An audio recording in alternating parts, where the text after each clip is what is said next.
Hey, Coach, how are you? Scott Church and Stream Punk Soccer. It's been a year removed since last season and the disappointment that happened there. Talk a little bit about the match coming up right now, Cincinnati, and being back in the playoffs, frankly. Yeah, I think first and foremost we're incredibly excited to be in the postseason, to be in the playoffs.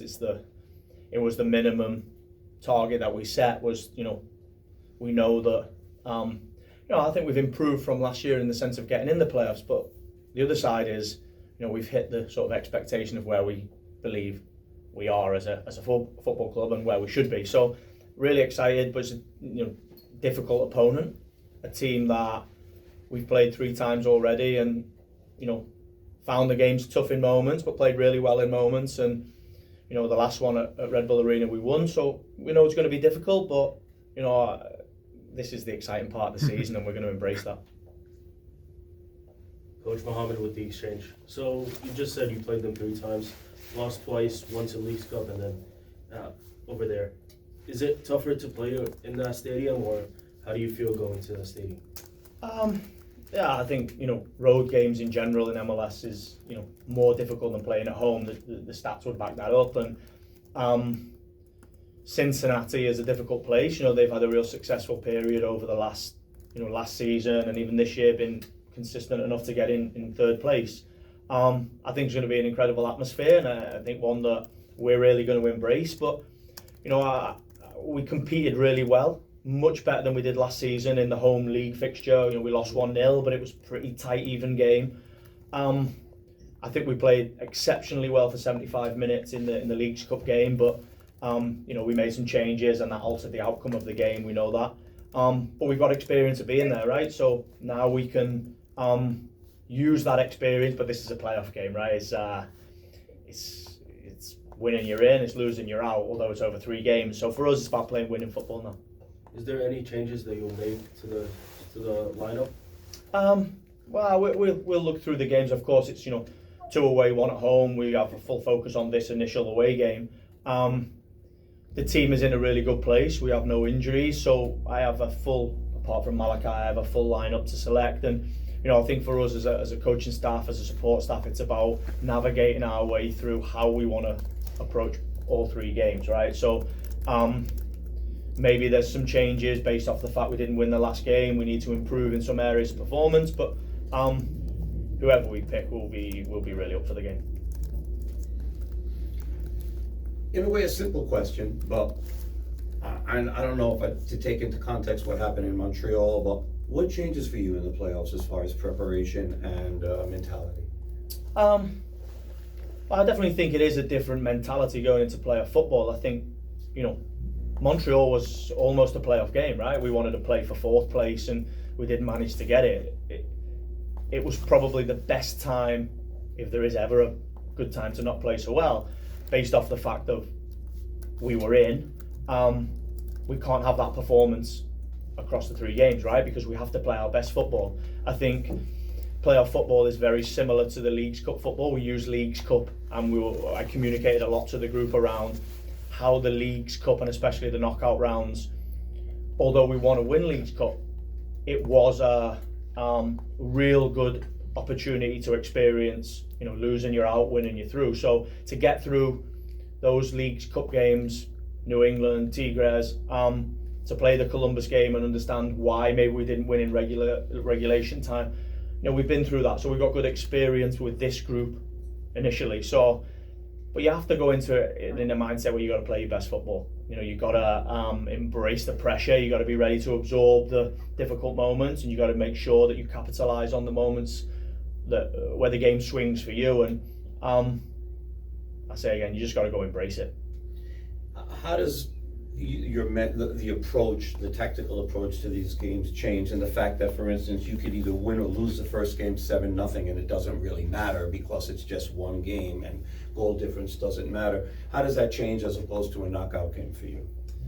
I think initially you're looking at an away game versus a home game, how you approach them, how you feel the game might play. Away, you're probably going to be under pressure initially in the first parts. You've got to gain some control. So tactically, I think you treat it like that. I think the other side is if you win, you don't get too high, and if you lose, you don't get too low, right? Nothing is decided after the first game. It's just that first step into the potential outcome. And if you lose, you can swing it back your way with the home game, and if you win, you can close it out, or you can swing it back the other way. So it's our first experience of it, and we've definitely spoke through that as a support staff, and we will navigate our way through that as we go through the 3 games.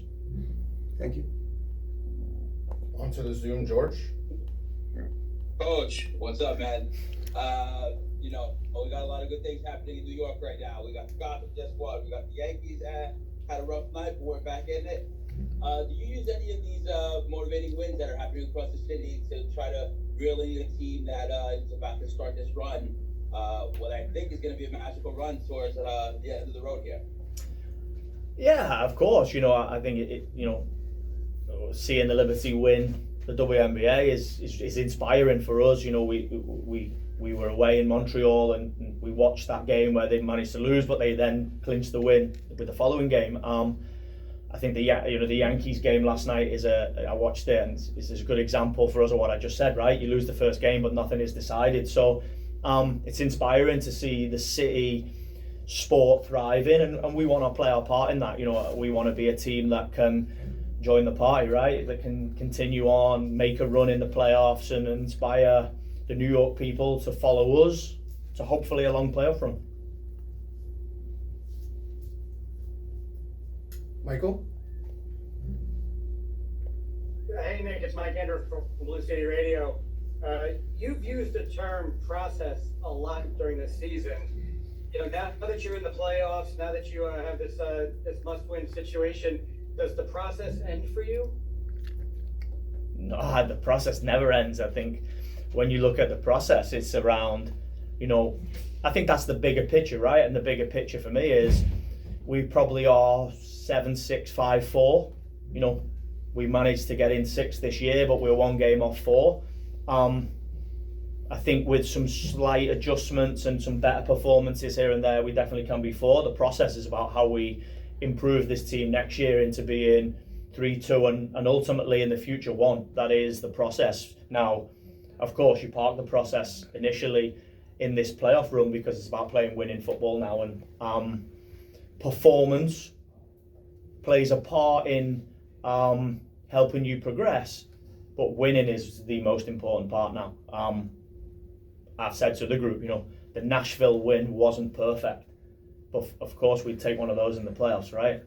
So now it's about embracing the pressure, it's about absorbing the difficult moments, and it's about thriving in the good moments and making sure that we play winning football and push on. George, you have another one? Yeah, I do. Coach, we have a good mix of guys with age. We do have a lot of younger guys.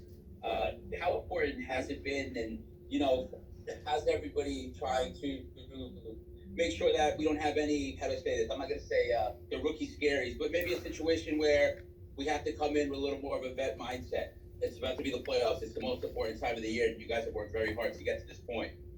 No, I totally agree, and I think we have to draw on our experiences. I think we've had those moments throughout the year, right? Difficult start, and when you don't start so well and you're not in position, you have to almost park the luxury part of the game and you have to start executing results. And we managed to do that through that 5-game homestand.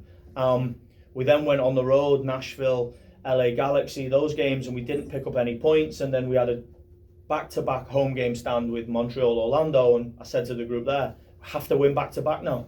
We have to, use your words, we have to adopt a veteran mindset. We have to make sure that we execute wins because points are what pushes league position. And, we then have a real difficult moment against Philadelphia at home where, that one will never leave me, but ultimately going into the Miami game, we had to execute a result. We had to get a run together so that we could push our league performance, and we went Miami, we went Red Bull, we managed to put 3 back-to-back wins after that tie, and this is no different, right? There is no time now for improving in areas where you need to improve. You have to execute, and that is the nature of playoff football.